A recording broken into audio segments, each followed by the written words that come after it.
கேட்டாண்ட 4 பேர், ரோட்ல 10 பேர், யார் எல்லாம் ஹிந்தி பேசுறவங்க, தமிழே தெரியல. கேட்டா no we are coming surveillance. என்ன சர்வேலன்ஸ் வந்திருக்கீங்க?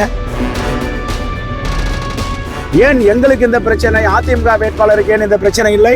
அதிமுக வேட்பாளர் பாஜகவில் ஒளிந்து கொண்டிருக்கிறார், பாஜகவுடைய ஆதரவு இருக்கிறது, ஆகையால் அவருக்கு தொந்தரவு கிடையாது. நேற்று முதல் இன்கம் டாக்ஸ் ஒன்றிய ஏஜென்சி திருப்பெரும்புதூர் தொகுதியில் அடக்குமுறை ஏவ விட்டிருக்கிறார்கள். எங்கு பார்த்தாலும் இன்கம் டாக்ஸ் ரைட். என்னுடைய வீடு, என்னுடைய உறவினர்கள் வீடு, இந்த பகுதியில் நண்பர்கள் வீடு எல்லாவற்றையும் முற்றுகை.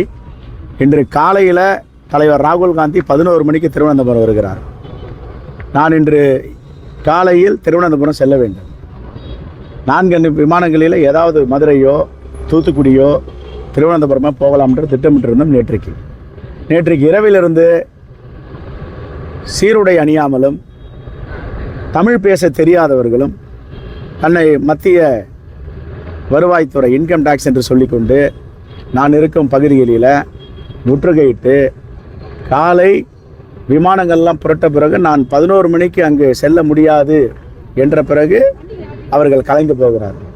இது என்ன அநியாயம்? இது என்ன வேடிக்கை? ஜனநாயகம் இருக்கிறதா இல்லையா இந்த நாட்டில்? நான் ஒரு வேட்பாளர், நான் சுதந்திரமாக வாக்கு சேகரிக்கணும். நான் ஒரு காங்கிரஸ் கட்சியின் மாநில தலைவர், எங்களுடைய நாடாளுமன்றத்தின் எதிர்க்கட்சி தலைவர், இந்த தேசத்தின் முகமாகவும் குரலாக இருக்கின்ற ராகுல் காந்தி வருகிறார். ஒரு மாநில தலைவராக நான் தான் அதை ஏற்பாடு செய்ய வேண்டும். நான் தான் குளச்சலுக்கும் நாங்குநேரிக்கும் சங்கரன் கோவிலுக்கும் ஸ்ரீவைகுண்டத்துக்கும் அழைத்து செல்ல வேண்டும். நான் அவருடன் சென்று அதை ஏற்பாடு செய்யக்கூடாது என்று என்னை முடக்குவது எந்த விதத்தில் நியாயம்? ஜனநாயகத்தின் மீது நம்பிக்கையுள்ள மக்கள் எல்லாம் இதை வேடிக்கை பார்த்து கொண்டிருக்கிறார்கள். தலைவர் ராகுல் காந்தி தமிழ்நாட்டுக்கு வருவது உங்களுக்கு பிடிக்கவில்லையா? இல்லை மாநில தலைவரான நான் அதை ஏற்பாடு செய்ய வேண்டாம், தடுக்க வேண்டும் என்று நீங்கள் முயற்சி செய்கிறீர்களா? எங்களை கட்டி போட முடியாது, எங்களை நீங்கள் யாரும் அச்சுறுத்த முடியாது.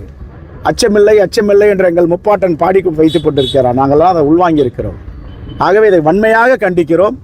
சுதந்திரமாக வேட்பாளர்கள் நடமாட வேண்டும். வேட்பாளர்களுக்கு பணியாற்றும் தலைவர்கள் சுதந்திரமாக அவர்கள் வாக்கு சேகரிக்க வேண்டும். ஏன் எங்களுக்கு இந்த பிரச்சனை? அதிமுக வேட்பாளருக்கு ஏன் இந்த பிரச்சனை இல்லை? அதிமுக வேட்பாளர் பாஜகவில் ஒளிந்து கொண்டிருக்கிறார், பாஜகவுடைய ஆதரவு இருக்கிறது, ஆகையால் அவருக்கு தொந்தரவு கிடையாது. அவங்க தலைவர்களுக்கு அச்சுறுத்தல் கிடையாது. அவங்க ஜனநாயகமாக நடமாடுறாங்க.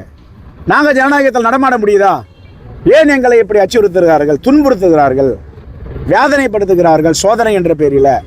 இது படப்பையா மனோகரன் வீட்டில் அவர் தான் பிரச்சாரத்துக்கு ஏற்பாடு பண்ணுறாரு.